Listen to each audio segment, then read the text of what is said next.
Joseph Vijay எனும் நான்.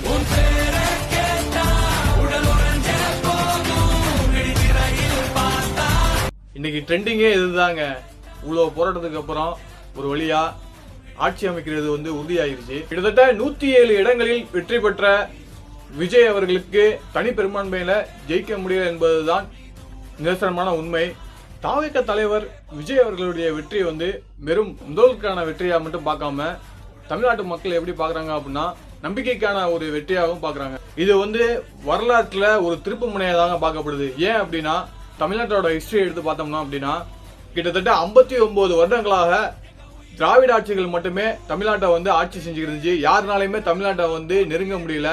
மற்ற புது கட்சியினால தனி பெரும்பான்மையா ஜெயிச்சு எந்த ஒரு கட்சியுமே வர முடியல. 59 வருஷத்தோட ஒரு திருப்பு முனையா இன்னைக்கு தமிழக வெற்றி கழகம் ஆட்சியை பிடிச்சிருக்காங்க என்பது அபார வெற்றி தாங்க. ஒரு வரலாற்றையே புரட்டி போட்டிருக்கு அப்படின்னு தான் சொல்ல முடியும். கிட்டத்தட்ட 108 இடத்துல வெற்றி பெற்ற விஜய் அவர்களுக்கு ஆட்சி அமைக்கணும்னா 118 எம்எல்ஏக்கள் தேவைப்படுது. காங்கிரஸ், கம்யூனிஸ்ட் கட்சி மற்றும் விடுதலை சிறுத்தைகள் கட்சியின் ஆதரவால் விஜய் அவர்கள் ஆட்சி அமைப்பது உறுதியாகிவிட்டது.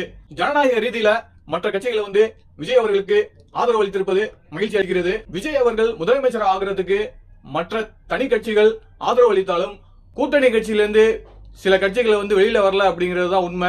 தாவேக தலைவர் விஜய் அவர்கள் சட்டமன்றத்தில் தனி பெரும்பான்மை நிரூபிக்க முடியவில்லை என்றால் ஆளுநர் ஆட்சி தமிழகத்தில் அமல்படுத்தப்படும் என்பது எல்லாருக்கும் தெரிஞ்ச விஷயம் தான். இல்லை என்றால் மறுபடியும் ரீ எலெக்ஷன் வைப்பாங்கிறது எல்லாருக்குமே தெரியும். இவ்வளவு பெரிய பிரச்சனையை தாண்டி இன்னைக்கு ஜோசப் விஜய் எனும் நான் என்று தமிழகத்தோட முதல்வர் ஆகிறாங்க நம்ம தாவேக தலைவர் விஜய். அடுத்த ஒரு 5 வருஷத்துல தமிழகத்தின் முதல்வர் விஜய் அவர்களின் ஆட்சி காலத்தில் மக்களுடைய எதிர்பார்ப்பை பூர்த்தி செய்வாரா அப்படிங்கிறத நம்ம பொறுத்திருந்து பார்ப்போம். தமிழகத்தின் முதல்வர் ஜோசப் விஜய் அவர்களுக்கு மனமார்ந்த வாழ்த்துக்கள்.